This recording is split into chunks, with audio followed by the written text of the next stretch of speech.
일단 굉장히 잘합니다. 잘한다고 했을 때는 물론 노래 실력이 있고 춤 실력이 있고 전반적인 공연 퍼포먼스가 굉장히 좋은 사람들이고요. 또 두 번째 이유는 유튜브 세대에게는 아마 좀 종합 선물 세트 같은 그룹이 아닐까 그런 생각을 해요.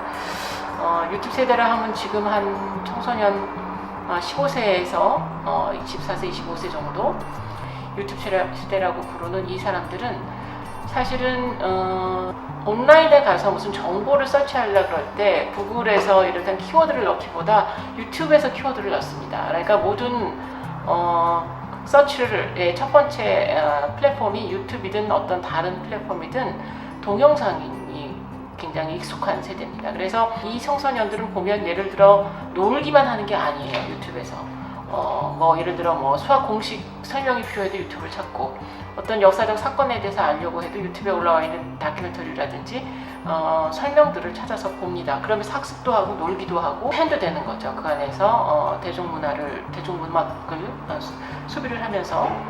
그래서 방탄소년단이 그동안 해왔던 일들을 보면은 단지 K-팝의 일반적인 그룹들하고 많은 걸 같은 걸 했지만 좀 더한 것들이 있어요. 직접적으로 전 세계 팬들에게 블라이브 같은 걸 통해서 늘 소통을 한다거나 소속사인 빅히트에서 직접 생산해내는, 그러니까 그동안 어떤 명성을 생산해내는 역할을 했던 방송의 권위에 의지하지 않고 직접 기획사가 컨텐츠를 만들어서 온라인에 어딘가에 그냥 올려버리는 거죠. 그래서 방탄소년단을 좋아해서 유튜브라든지 다른 어떤 플랫폼에서 이 사람들을 따라다니면 늘 볼 게 생기는 거죠.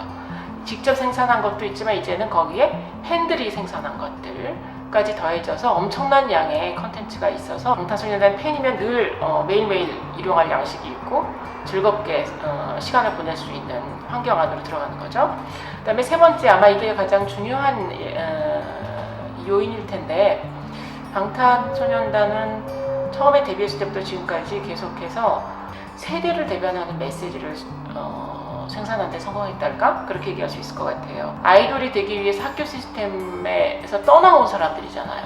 한국같이 경쟁적인 사회에서 학교 안에 있어도 불안한데 학교라는 것을 떠났을 때 내가 여기서 성공하지 않으면 무슨 일이 닥칠까에 대한 엄청난 불안함이 있습니다. 그것을 노력을 통해서, 그리고 팀워크를 통해서 7명이 한꺼번에 같이 살았으니까 통해서 이걸 이겨내면서 대부분의 곡들에 직접 참여를 하고 100% 자기들이 쓴 곡들이 많기 때문에 그 곡들을 통해서 생생한 경험을 현실에 밀착한 언어로 표현을 했습니다.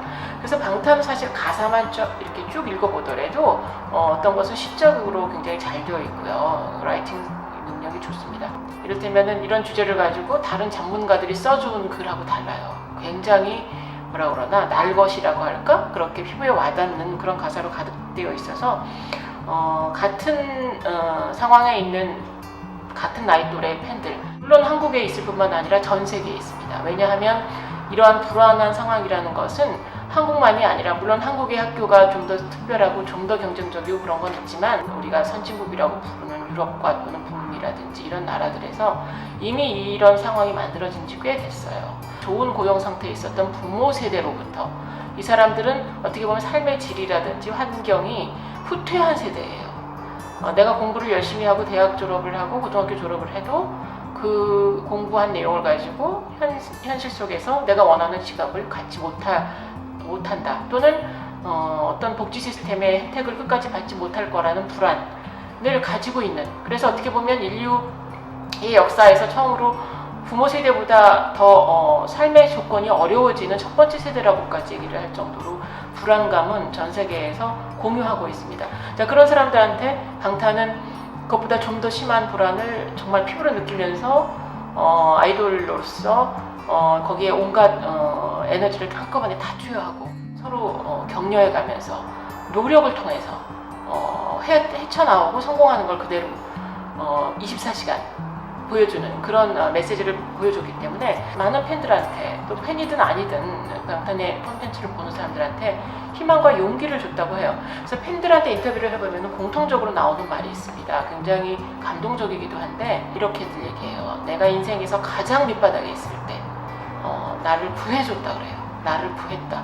내가 방탄의 음악을 들으면서 그 구렁텅이에서, 그 구덩이에서 다시 올라올 수 있었다, 이렇게 얘기를 해요. 그래서 같이 동반하는 그런 그룹으로서 만들어진 거 아닐까 싶어서 뭐 하루아침에 없어질 팬덤은 아닐 것 같고요. 팬들의 언어를 또 그대로 가져와 본다면은 사실은 20대 중반, 후반, 사실 30대 팬들도 많이 있지만 이제 중요한 층을 이루는, 그러나 20대 후반까지 가서 그 사람들이 얘기를 해요. 방탄소년단이 처음에 데뷔했을 때가 2013년이고 그 전에 이미 이 사람들 중에 많은 사람들은 K-팝의 팬이었어요. K-팝이 전 세계로 나가기 시작했을 때부터 팬이기 때문에 그때 청소년이었다가 같이 나이를 먹은 거죠. 이미 7, 8년 다 지난 거예요. 그러니까 나이들이 20대 중반, 후반까지 가는 이런 중요한 두터운 팬덤이 반응을 하고 있습니다. 공통점은 글쎄, 유튜브의 덕을 많이 봤다. 성공을 하는 중요 루트가 세계와 소통했던 루트가 길이 유튜브였다. 그리고 한국 가수다. 이 정도. 그리고 많이 다릅니다. 전 세계에 있었던 그 강남스타일의 인기라는 것은 사실은 굉장히 바이럴한 거였어요. 그 말은 뭐냐면은 본인도 사실은 여기저기서 그 말씀을 했고 인정을 한 사실인데, 친구들이랑 놀듯이 뮤직비디오를 2, 3일 만에 찍었는데 대부분 거기 나오신 분들이 다 지인들이잖아요. 연예계에 있는. 재밌게 그냥 찍은 거를 유튜브에 그냥 업로드했는데 어느 순간 그게 몇몇 유명한 사람들의 눈에 띄어서 한번 트윗되고 리트윗되면서 굉장히 이제 급하게 전 세계로 퍼져서 바이러스처럼 퍼졌기 때문에 이제 온 건 생긴 말인데, 사실은 그때가 2012년에서 2013년 사이였죠. 기록을 갱신하면서 계속 인기가 있었고, 인기를 부르죠. 남들이 아는데 나는 모르면 안 될 거니까 이제 계속 이게 뭐지 하면서 보고 재미있는 노래였기 때문에 또 춤이 있어서 바이럴하게 성공을 거뒀었던 거죠. 그러나 그럼에도 불구하고 하나의 그냥 예외적인 사례랄까. 왜냐면은 이분은 K-팝의 전통적인 어떤 생산과 소비 양식을 대표하는 사람도 아니고 K-팝이 생산해내는 남성성이라고 할까, 여성성이라고 할까, 그런 문화적인 특성을 대표하는 분도 아니에요. 오히려 뭐라 그럴까, 헐리우드이 만들어낸 여러 가지 동양인의 스테레오타입에 맞는, 동양인들은 저렇게 그냥 웃긴 면도 있고 성격은 좋고 하하거리는 어떤 남성성, 그래서 그냥 같이 친구하기는 좋지만 그 이상도 그 이하도 아닌 이런 어떤 남성성이랄까, 그런 것에 적합한 인물이라고 할까, 그랬었어요. 그러나 방탄소년단은 다르죠. 세계 팝문화 시장에서 어떻게 보면 정면 승부를 했다고 볼 수 있고요. 글로벌 팝 시장에서의 정면 승부일 뿐만 아니라 굉장히 매력적인 남성성을 가지고 있다는 거죠. 그래서 대부분의 팬들이 여성인 이유, 그리고 여성들 또는 팬들이 남성도 많이 있습니다. 이분들이 입에서 나오는 새로운 남성성, 단지 아시아인에게만 통하는 그런 남성성이 아니라 여러 가지 의미에서 굉장히 새로운 매력을 전하고 있어서 이 부분은 굉장히 다르고 새로운 부분입니다. 네. 제가 보기에는 방탄소년단이 다른 성공한 K-팝 그룹과 다른 부분들은 이제 한 3가지 정도로 찾아볼 수 있겠습니다. 첫 번째는 시작을 힙합의 강한 정체, 힙합 그룹으로, 힙합 아이돌 그룹이라는, 어떻게 보면 굉장히 모순적인 두 정체성이에요. 힙합이라고 하면은 어떤 진정성이라고 할까, 스스로 겪어서 나오는 내용을 스스로 표현하는, 그러니까 직접 작곡하고 직접 느낀 것을. 그러나 아이돌은 시스템이 만들어내는 거거든요. 그러니까 누군가가 룩을 만들어내고 경험치를 만들어내고 또 만들어진 곡을 주고 가사를 주고 이 사람들은 퍼포머를 하는, 그게 이제 아이돌이지 않습니까? 아이돌들은 이제 퍼포먼스 상으로는 이제 상당히 우수한 절정에 달하도록 훈련을 통해서 그리 도달하는 거고요. 그러니까 이거 둘 사이는 어떻게 보면 굉장히 극단적인 다른 내용을 가지고 있는 두 형용이 붙어 있는 게 힙합 아이돌인 거죠. 그런데 그렇게 시작을 해서 사실은 처음에는 굉장히 힙합적인 부분이 강했죠. 춤이든 노래든 가사든. 이제 그러다가 서서히 아이돌적인 부분, 그러니까 좀 더 팝적이고 많은 사람들이 좋아할 수 있는 내용, 그리고 이제 퍼포먼스가 훨씬 강해지는 이런 쪽으로 이제 가게 됐는데, 그럼에도 불구하고 방탄소년단은 애초에 힙합 그룹의 아이덴티티를 여전히 지니고 K-팝 아이돌로 진화하는데 성공한 것 같아요.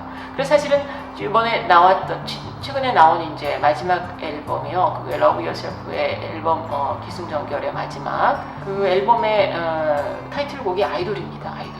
그 가사를 보면 남들이 나를 힙합 아티스트라고 부르든 아이돌이라고 부르든 난 상관없다. 나 그대로를 사랑한다. 이렇게 얘기할 때는 사실은 이 그룹이 그동안 많은 비판을 받았었거든요. 사실은 힙합 계열부터 너네들이 하는 게 무슨 힙합이야, 머리 물들이고 화장하는데, 자 이런 비판을부터 받았고, 또 아이돌 쪽에서는 우리랑 비슷한데 왜 또 쟤네들은 힙합인 것처럼 아티스트 석인 척을 할까라는 비난도 있었을 텐데, 압력도 무언의 압력이 있었을 텐데, 그럼에도 불구하고 이제는 이 마지막 4부작이었던 러브 유어셀프, 이제 결국은 유네스코와 콜라보레이션을 하면서 유엔에서 연설을 통해서 스스로를 사랑하자라는 메시지까지 갔는데, 그게 결국은 자신들이 그걸 실천하게 되는 과정이기도 한 거예요. 그래서 어떻게 보면 더 진정성 있어 보이고, 이게 어디서 매니징 당하는 내용이 아니라 저 사람들의 이 경험치에서 나오는 굉장히 진정하고 뭐라 그럴까, 만들어지지 않은 그런 그 메시지, 전반적인 메시지, 콘텐츠를 가져가는데 성공하고 있어요. 그게 다른 그룹하고 굉장히 큰 차이죠. 아무리 다른 성공한 그룹들의 이름을 내가 굳이 들지 않더라도 그 사람들은 굉장히 좋은 능력을 갖고, 사실은 K-팝 많은 그룹들이 이제는 스스로 작곡하고 작사도 합니다. 스스로 프로듀싱하는 그룹도 많이 있어요. 그럼에도 불구하고 이런 정체성을 함께 가져가고 있는 기에는 아직은 역부족인 거죠. 그런데 방탄은 여기 성공했어요. 그게 첫 번째 이유인 것 같고요. 두 번째 이유가 이제 첫 번째 이유가 또 밀접하게 관련이 있지만, 이렇게 성장하면서 팀을 이루는 데 성공을 했어요.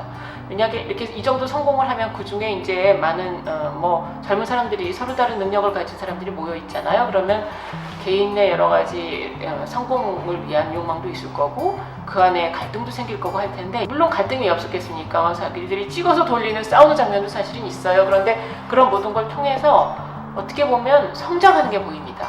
처음에는 사실은 그 곡을 쓸 수 있는 사람이 둘이었고, 나머지는 다른 능력을 가지고 있는 사람이었는데, 몇 년 동안 같이 생활을 하면서 전혀 춤을 출 수 없는 사람들이 열심히 노력을 해서 춤을 춰서 공연을 하고, 곡을 쓰는 능력이 떨어졌던 사람들이 마저 본인도 작사를 하고 곡을 쓰고 싶은 욕망 또는 능력이 높아가고 있는 게 보여요. 그러니까 팀을 이루어서 어떻게 보면 전반적인 각자의 능력치를 향상하는데 성공했다고나 할까? 자, 이런 건 모든 팀이 갖는 게 아니에요. 이건 굉장히 방탄이 갖고 있는 성공담의 중요한 내용이고요. 그래서 더 매력이 있는 거 아닐까, 더 소구력이 큰 거 아닐까 싶고요.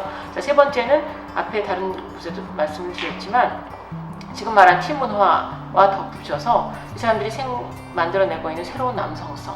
자, 이게 뭘까요, 과연? 새로운 남성성이라는 게. 서구의 지배적인 남성성이라는 것은 강한 남성을 원합니다.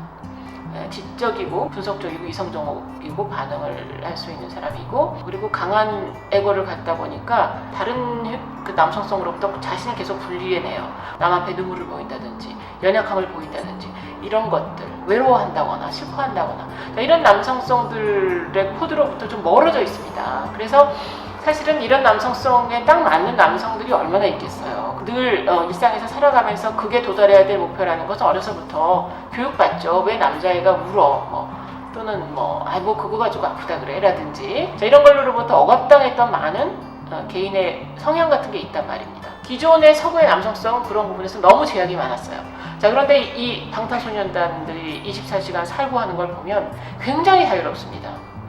물론 얼굴에 화장하고 예쁘고 심지어 여자보다도 더 예쁜 얼굴을 가질 수도 있고, 그러면서도 동시에 남성적인 매력을 놓치지 않을 수 있다는 것을 보여주는 거예요. 그래서 그 서구의 팬들은 이 부분을 굉장히 해방적으로 봅니다. 그동안 어떤 진 또는 어떤 규율로서 바깥에서 주어져 있던 여러 가지 남성성의 규칙들을 깨면서도, 넘어서면서도 충분히 남성적일 수 있고, 남성성의 어떤 형용의 영역을 굉장히 넓혀줬다고 할까. 자, 그런 역할을 하고 있습니다. 그러니까 당연히 팬층이 두꺼워질 수밖에 없고 아마 공연장에서 드러나는 남성 팬들보다 훨씬 많은 남자들도 보고 듣고 즐기고 있으리라고 우리가 예상을 할 수 있습니다. 빅히트는 BTS를 방탄을 만들면서 가장 큰 카드로 두 개를 쓴 것 같아요. 하나는 스스로 작곡하고 표현할 수 있게 해야 되겠다. 그러기 위해서 자율성을 줬어요. 그 자율성이 사실은 어느 정도인지는 회사를 안에서 각 회사의 문화를 직접 겪어보고 비교하지 않으면 알 수는 없지만 어쨌든 겉에서 볼 수 있는 것으로는 이 사람들은 적어도 다른 회사의 아이돌들보다 커뮤니케이션을 하는데 바깥의 팬들과 바깥 세계와 소통하는데 매니징을 훨씬 덜 당합니다. 물론 회사에서 이제 컨트롤을 하는 여러 가지 컨텐츠도 많이 만들어지고 있습니다. 그건 그거고 그거 플러스 직접 이 사람들이 소통할 수 있는 굉장히 많은 루트를 만들어 놨기 때문에 자, 이 부분이 큰 차이죠. 두 번째는 빅히트가 방탄소년단의 컨텐츠를 가지고 트랜스미디어 전략을 씁니다. 자, 트랜스미디어 전략이라는 건 뭘 얘기하느냐면 방탄이라고 얘기할 수 있는 컨텐츠가 있어요. 자, 근데 이게 뭘까요?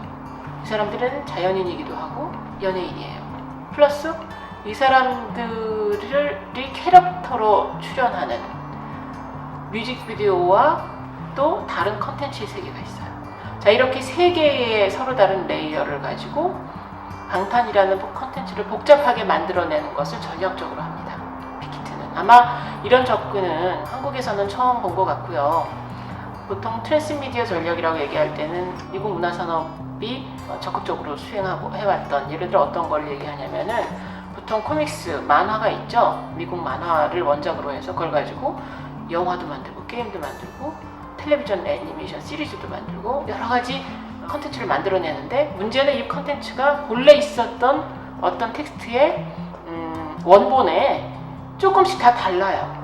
그래서 원래 만화를 봤다 그래서 영화를 안 봐도 되는 게 아니에요. 영화 버전은 그 만화랑 다른 무엇이 있습니다. 확장 버전이에요. 확장 또는 발전된 버전이에요. 그래서 만화를 보고 게임을 한다거나 영화를 보는 게 더 도움이 되는 건 맞아요. 그러나 만화 봤으니까 영화나 게임을 할 필요가 없는 게 전혀 아닌 상태의 확장, 그리고 새로 창조된 부분이 플러스 알파가 된, 서로 겹쳐지면서도 같은 게 아닌 이런 컨텐츠들이란 말이에요. 이게 이제 트랜스미디어가 추구하는 거고, 자, 그걸 통해서 뭘 할 수 있을까요? 대중문화의 내용은 너무 뻔하다. 한번 들으면 아는 거야 라는 그런 어떤 한계성을 넘어섭니다. 그래서 굉장히 내용이 복잡해져요. 그래서 어떻게 팬들이 반응하냐면은 이게 뭐지? 싶으면 바로 팬 커뮤니티 안에 가서 서로 소통을 합니다. 그래서 여러 명이 한꺼번에 합심을 해서 이 미스터리를 풀어나가요. 일종의 퀴즈 같은 것들이죠. 저 뮤직비디오에 나왔던 인물이 여기도 나와. 그 장면이 여기도 나와. 2년 전 건데 다시 한번 돌아가 보죠. 이게 무슨 뜻인지 몰랐던 게 좀 풀려요. 자, 이런 식의. 그래서 그 연작을 하지 않습니까? 스쿨 연작이 학교 연작이 있었고 초기에 방탄 초기에, 그 다음에 화양연화 연작이 있었고, 그 다음에 러브 유어셀프 연작이 있었는데 그것들이 전부 그런 역할을 합니다. 빅히트는 이거를 충분히 예상하거나 또는 팬들의 반응을 충분히 봐가면서 새로운 컨텐츠를 계속해서 생산해 나가고 있습니다. 이게 이제 트랜스미디어 전략인데, 이것을 아마 외국에서도 어떤 아티스트나 그룹을 가지고 이런 전략을 쓰는 걸 아직 본 적이 없어요. 그리고 국내에서는 더더욱이 그렇죠. 그래서 방탄이 이 부분에 있어서는 굉장히 새로운 영역을 개척하고 있고, 아마 서구의 팬들은 대중문화를 이렇게 수용하는데, 이런 식으로 소비하는데 익숙해요. 이미 슈퍼히어로 여러 가지 것들, 스타워즈 같은 것들도 이런 트랜스미디어 텍스트인데, 그런 것들을 이렇게 자기네끼리 어려운 거를 서로 도와가면서 털어내가면서 소비하는데 너무나 익숙해져 있기 때문에 아마 그 사람들한테 방탄의 이런 복잡한 텍스트는 더 그래서 흥미롭고 신비롭고 호기심을 끌어낼 수밖에 없는 것 아니었나, 그런 생각을 합니다. 관계가 굉장히 많이 있죠. 그리고 이것은 BTS뿐만 아니라 K-POP 전체가 세계 속에서 이렇게 전진할 수 있는 중요한 이유 중에 하나입니다. 어떻게 보면 K-팝이 이러한 그 플랫폼의 변화에 가장 빨리 잘 적응했기 때문에 이만큼 세계 속에서 성공할 수 있지 않을까 싶습니다. 그 중에 이제 한 가지 가장 중요한 게 무료 업로드 부분입니다. 무료 경제를 만드는 데 성공했어요. 그래서 이제 무료 경제를 하면 오해가 없으셔야 되는데, 물론 이제 유료화되는 부분이 있고, 근데 대표적인 게 CD 판매인 거죠.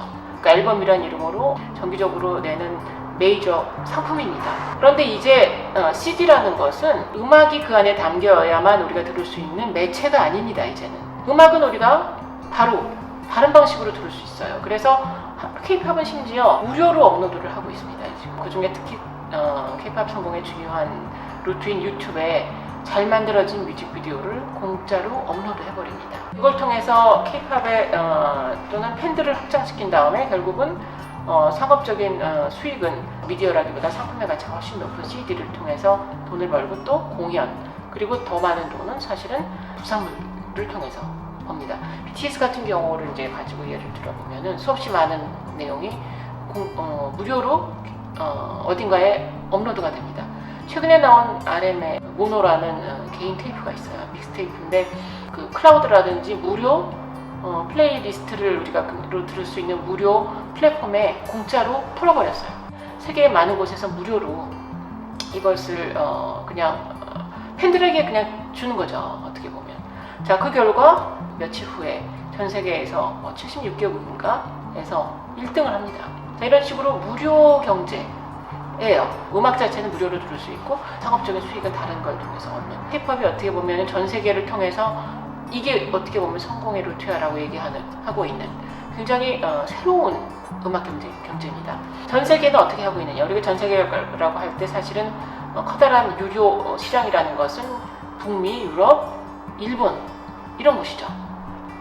자, 이곳은 과거의 원칙, 저작권의 원칙이 강력하게 작동하고 있는 곳들입니다. 이곳은 무엇보다 문화물을 소비를 하면은 관련된 그 문화물을 만들어낸 수없이 많은 작은 저작권자들이 일정한 퍼센티지의 수입을 돌려받는 저작권의 나라들이에요. 무료 경제가 아니고 완벽한 유료의 경제인 거죠. 자, 이쪽에서는 지금 심각한 질문을 하고 있습니다. K-팝의 이러한 그 새로운 플랫폼 환경에 너무나 잘 적응한 K-팝의 약진을 보면서, 자, 이런 새로운 어떤 경제를 만들어 가야 되는 건 아닌가 하고 스스로 이제 의문을 가질 정도로 K-팝은 이 새로운 환경에 적응을 했고요. 방탄은 그 중에서 아까 말씀드렸듯이 적극적으로 이걸 활용을 했고 잘했죠. 심지어 그 멤버들은 믹스테이프 같은 걸 내기 때문에 원한다면은 무료로 앨범 하나 전체를 무료로 올리기까지 했고, 사실은 K-팝은 그래서 과거에 이런 경우도 있습니다. G드래곤이 USB가 CD 대신으로 선구매한 사람들한테 보내줬어요. 그리고 USB를 꽂으면 그 안에는 음악을 들을 수 있는 유료 링크가 하나 들어있습니다. USB를 샀다는 것은 그 링크를 샀다는 거죠. 자, 그 정도로까지 가서 어떻게 보면은 이러한 K-팝의 새로운 매체 환경에 여러 가지 덕을 BTS도 보면서 그 이점을 충분히 활용한 상태에서 지금 세계 속으로 나가고 있는 거죠.